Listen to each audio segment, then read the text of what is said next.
Yeah, we mentioned about how keen he is to pick up runs against seam bowlers, Naeem Sheikh, but it's also important to find the gaps very quickly because it is a pretty big total on a surface which the average score has been 149.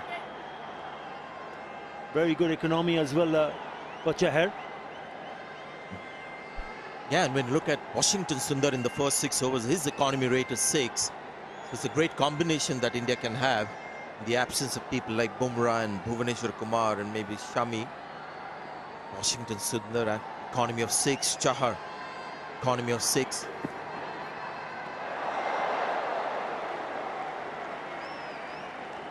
A field on the offside. See, 4 fielders. Apart from the man at third man, there are 4 fielders, 2 of them very square on the offside with the left-hander. See a backward point, conventional point, and a cover point.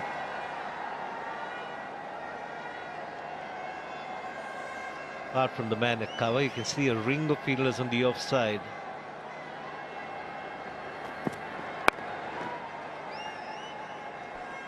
Yeah, it does take some time and to settle down. Once he does get settled down, Naeem Sheikh looks a different player.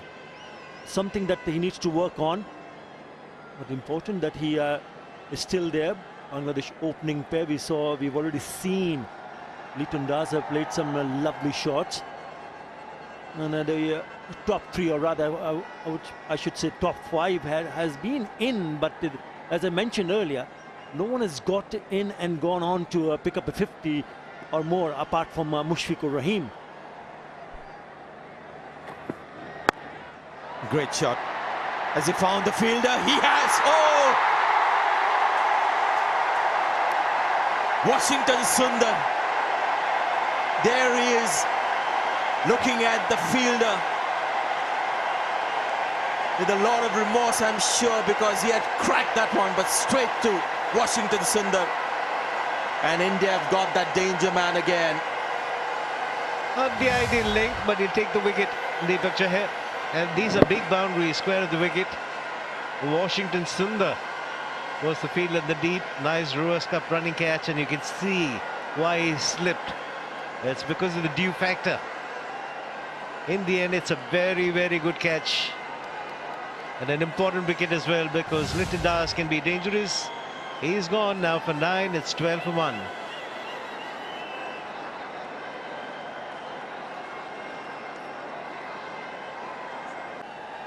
So as he does, Deepak Chahar gets a wicket with the new ball. That's his knack as a seam bowler.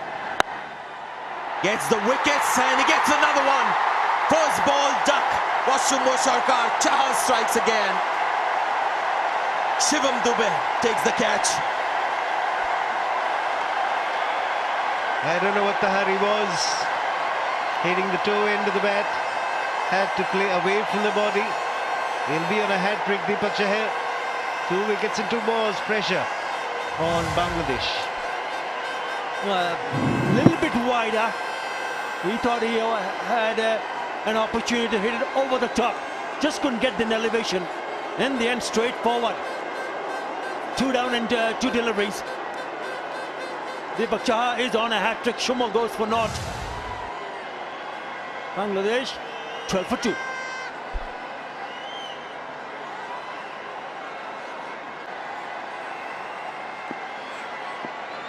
India don't have any catching men in the obvious positions. Bowler on a hat-trick. And well played. The crowd dies down the noise with that ball. 12 for 2.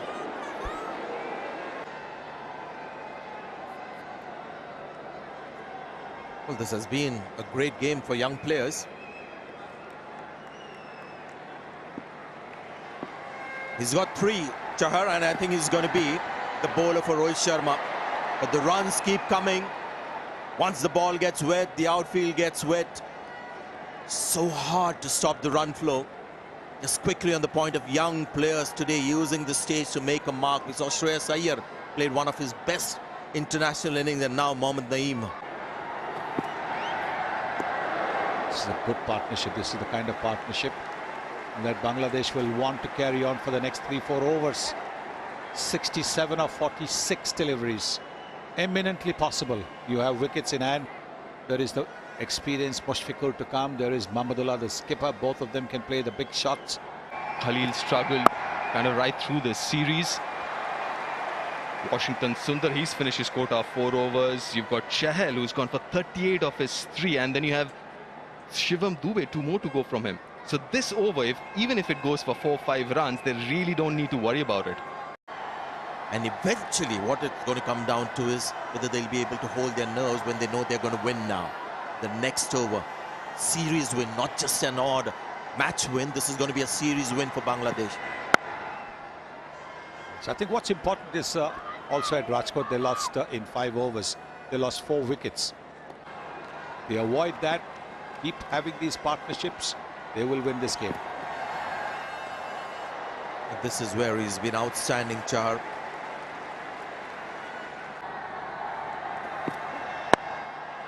Oh, that is big, but it's got straight to the field. And yes, Lokesh Rahul takes the catch. Third wicket for Chahar, that man who does it for India. That man that Rohit went to for a wicket, and Chahar has delivered. Well, not his usual pace, and he's bowled it wide as well, which means that the batsman had to reach for that. Never easy to hit long sixes on the offside. You can do it on the onside, and Rahul doesn't miss them. Rahul's a terrific catcher. But what a fine innings this from Mithun. 110 for 3, Mithun gone for 27.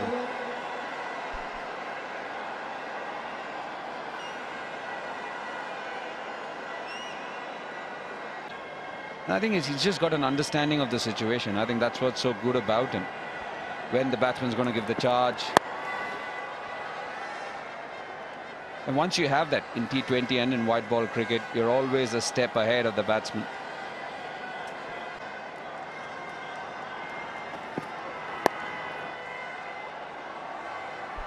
Yeah, the point that I'm trying to make, Harsha, is that there was only 2 balls left in his full quota of 4 overs. Had he survived that 2 balls, there was still some hope there.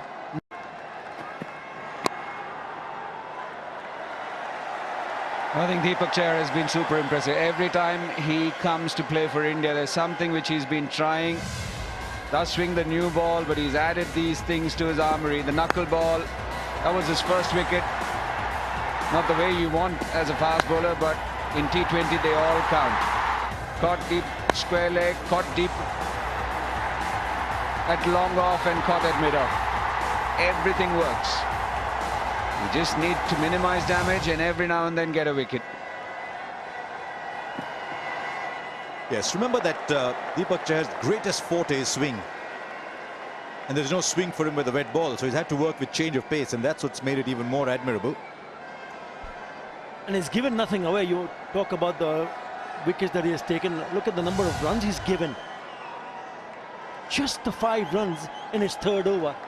Outstanding. Absolutely brilliant. Yeah, he was outstanding even in West Indies, where he got some swing on surfaces where the other bowlers weren't getting any swing. 3 for 4 in Guyana. Literally broke West Indies. And then, as Harsha said, when you rely on swing and to survive in T20 cricket, you need to have different tricks up your sleeve. Try and work different things. And that's what he seems to be doing every time he comes and plays.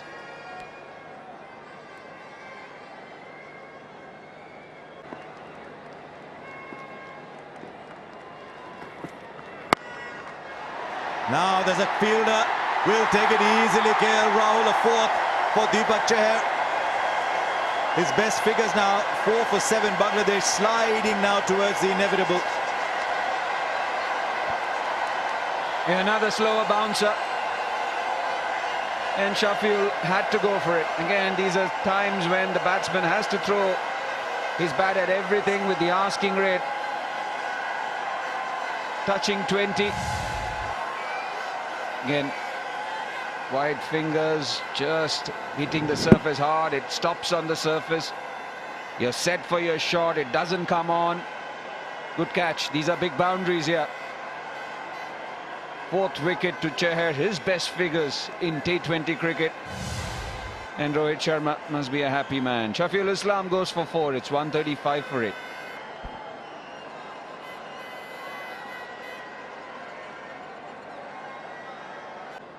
One for 24 from 3 in Delhi, then Rajkot 1 for 25. Now 4 for 7 in a 176 chase. Right, the fizz finds the fielder. 5 for 7, well bowled, Deepak Chahar. Only the 4th Indian. Hasn't got his wickets where fast bowlers normally get them, but the change of pace has been excellent. Yeah, absolutely. You don't mind them when you get a 5-er like that. Wide, had to go for it, threw everything. Mustafizur, good hands there. When the ball's wet, never easy. Might look simple, but they never are. But a happy man, a happy camp, a happy captain. 5 for 7 is what Deepak Chahar has. Mustafizur goes for 1. It's 144 for 9.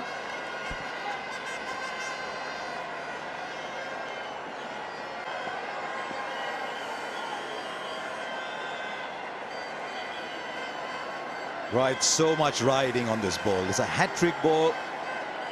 He gets a wicket with the best figures ever in T20 cricket. And he does! It's a hat-trick. It's the best figures ever in T20 internationals. For Deepak Chahar, he's finished 6 for 7. Wow, we were talking about him getting wickets in the deep where fast bowlers don't. This is a proper fast bowler's wicket. The first Indian to take a hat-trick. He set all kinds of landmarks. He will sleep very well tonight. Well done, Deepak Chahar.